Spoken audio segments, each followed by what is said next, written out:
Welcome back to Lessons from the Front. Tonight we revisit one of the earliest clashes of the Battle of Shanghai, the assault on the Japanese strongpoint on North Square just outside the Shanghai North Railway Station in the northern Zhabei District.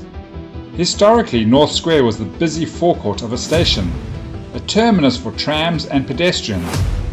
By August 1937, it had become a battlefield, with Japanese army units fortifying key positions, including reinforced pillboxes to dominate that open plaza. Behind the station entrance, the railway lines and depots extended off-table, serving as the logistical heart of the station, but outside the scope for this engagement. The mission for this engagement was straightforward in concept, but under intense time pressure. The Chinese assault force had 6 turns in which to move a squad into contact with the pillbox, targeting one of its firing slits. If the squad remained in contact at the end of a turn, then in the subsequent turn, when that squad was assigned an order dice, the Chinese would automatically claim victory, representing a satchel charge successfully thrown through the slit and destroying the pillbox. My Chinese had 5 platoons, an armoured platoon with a 2-2 armoured car and a pitifully slow FT-17 vintage World War I tank. And then it had an elite German-trained veteran rifle platoon drawn from the 87th Division with a small squad of Sichuan troops in support.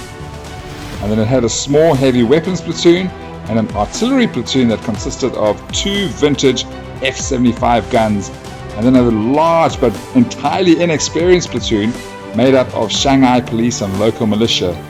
My plan was simple in concept: use the armour and artillery to soften the defenders of the pillbox and close in from both flanks to strike the strong point in a pincer movement, hoping to get a squad, at least one squad, into contact with the firing slit and finish the job off with an order dice in the subsequent turn. At the start of the game, my entire Chinese army would be moving onto the table, whilst Wei Lun's regular Imperial Japanese army defended the station entrance with 3 platoons. An armoured platoon fielding 2 Type 89 Igo medium tanks and a Type 94 tankette. He also had a large rifle platoon that had 4 strong squads and a heavy weapons platoon that was armed with a medium mortar and a medium machine gun. To reflect that the Chinese attack was a surprise, Wei Lun was permitted to deploy only half of his force on the table up to the halfway line, with the rest required to move on from his table edge during turn 2. Their deployment was designed to dominate the North Square and deny an easy approach to the pillbox, exactly the problem I needed to overcome within the 6-turn limit. Wei Lun immediately moved to secure the key ground. A regular Japanese squad occupied the government building to the west of the Station Road Plaza, digging in behind sandbags at its entrance. On the open plaza itself, the pillbox stood firm, reinforced by a Type 89 Igo medium tank, its turrets sweeping the approaches. Close by, his infantry commander had established a sandbagged command post coordinating the defense, while another infantry squad manned the pillbox itself. An MMG team, also dug in across the square, covered the main approach with interlocking fire.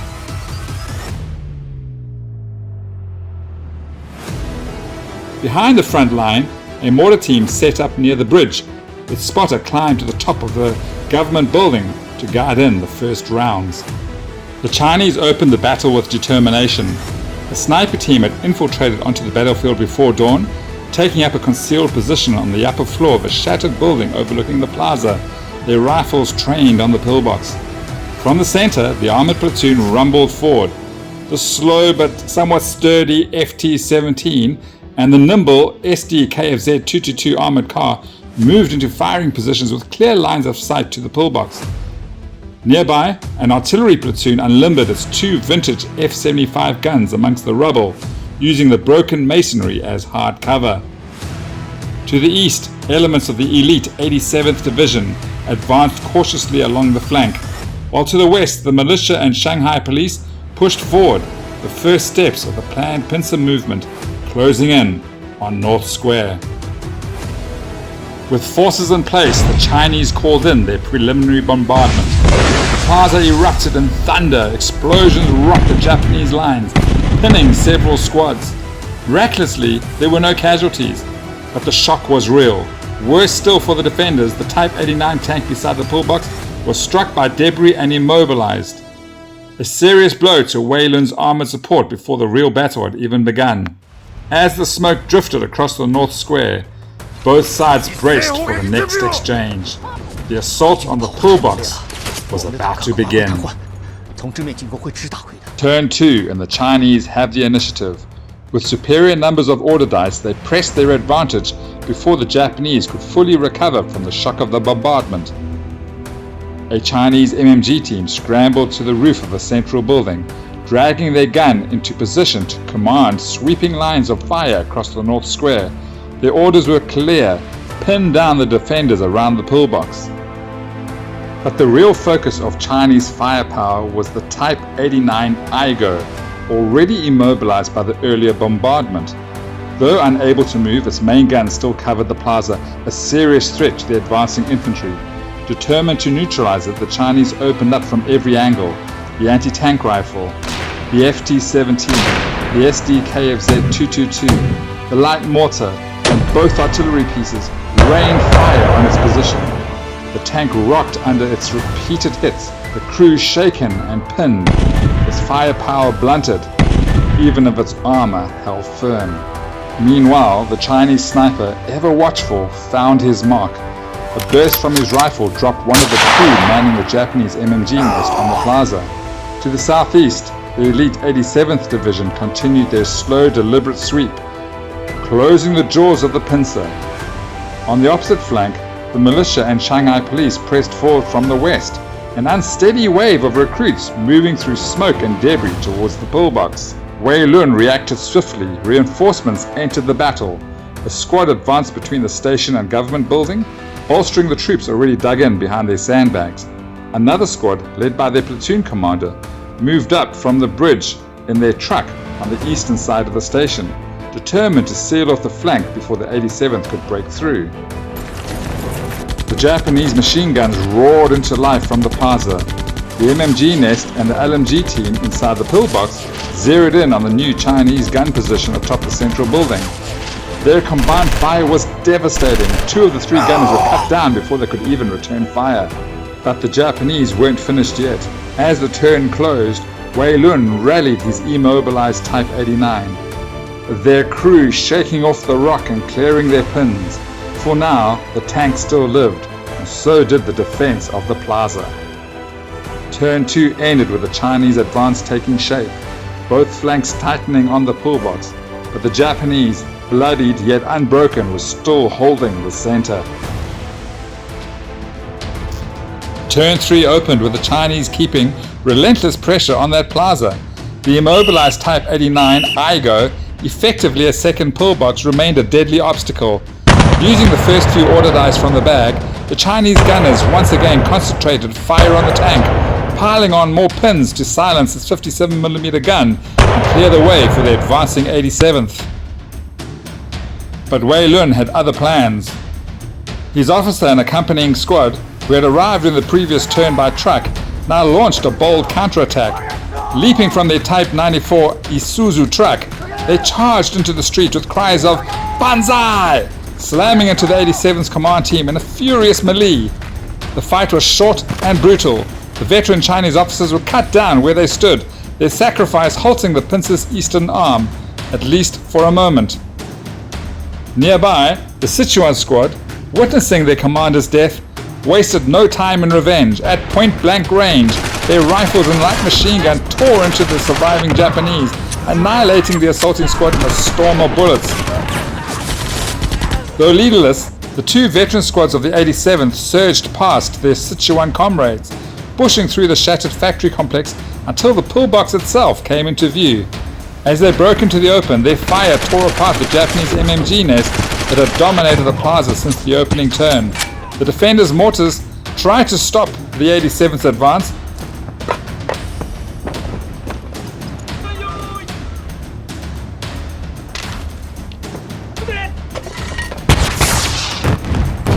but their rounds fell wide. Then came the retaliation.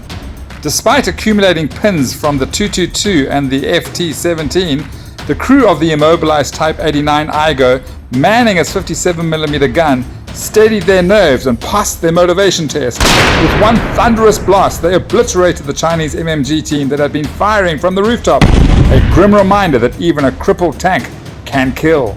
Sensing danger on both flanks, Wei Lun pushed his second Type 89 Aigo forward into the plaza, taking over the role of the destroyed MMG team. Its cannon now covered the approach from the 87th. While infantry units to the west, supported by a Type 94 tankette, advanced to dominate the east-west road and blunt the progress of the Shanghai police and militia. But on the western flank, courage matched desperation. One police squad made a daring run towards the pillbox itself, hoping the pinned Japanese garrison inside would falter under pressure. For a moment it seemed possible, but the defenders held their nerve, passing their motivation test. The pillbox erupted in muzzle flashes, and the brave 7-man squad was cut down to the last, the first to reach the firing slit, and the first to fall. Turn 3 closed with both sides bloodied and resolute. The Chinese assault had inched closer, the pillbox finally in sight, but the cost was mounting. Wei Lun's defenders had bent under pressure, yet they had not been broken. Turn 4 opened with the battle finally poised. Wei Lun now held the pillbox area with a tightening ring of steel. In the east, 2 Aigo medium tanks guarding the approaches, and in the west, a tankette with 2 infantry squads steadily moving in to intercept the Shanghai police and militia. My goal was clear: end the turn with at least 2 squads in contact with the pillbox's firing slits. With the initiative still favoring my Chinese, I poured suppressive fire across at the defenders. Artillery and the FT-17 pounding the pillbox, adding to their pins, their shells bursting against the thick concrete walls. The sniper, watching from his lofty perch, added his fire, whilst the 222 armored car and the anti-tank rifle peppered the Aigos, adding pins and shaking their crews. Realizing the importance of keeping the garrison steady, Wei Lun boldly moved his officer forward through the plaza under fire, urging the defenders in the pillbox to hold fast. Both Aigos, though pinned, roared back, firing their short 57mm guns at my advancing squads, their shells thundering through the dust and smoke. On the western side, Wei Lun's infantry and the tankette pressed forward, taking up commanding positions along the boulevard to intercept any flanking attack. With my last 2 order dice of the turn, I made my move. A Shanghai police squad sprinted from the west, darting between the rubble and burning vehicles, while one of my veteran squads from the 87th pushed in from the east. Against all odds, both reached the pillbox and slammed against the rough concrete walls, within touching distance of the firing slits. Turn 4 ended with everything to play for. Victory now rested on the luck of the next order dice in turn 5.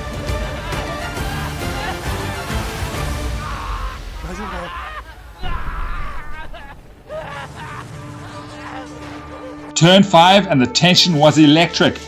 Having held the initiative for most of the battle, I felt confident that the first order dice out the bag would be Chinese. But fate had other ideas. The first dice drawn was Japanese. Wei Lun wasted no time. With a shout of banzai, his nearby squad surged from the cover of a tree-lined boulevard, charging headlong into my Chinese police at the pillbox. The defenders fought bravely, but the fury of the assault was unstoppable. The squad was wiped out to a man. My first chance at victory had been torn away. All eyes turned back to the dice bag. The next dice drawn was Chinese. My veterans from the 87th, pressed against the smoke-blackened walls, seized their chance. The squad leader primed his satchel charge and hurried it through a narrow slit.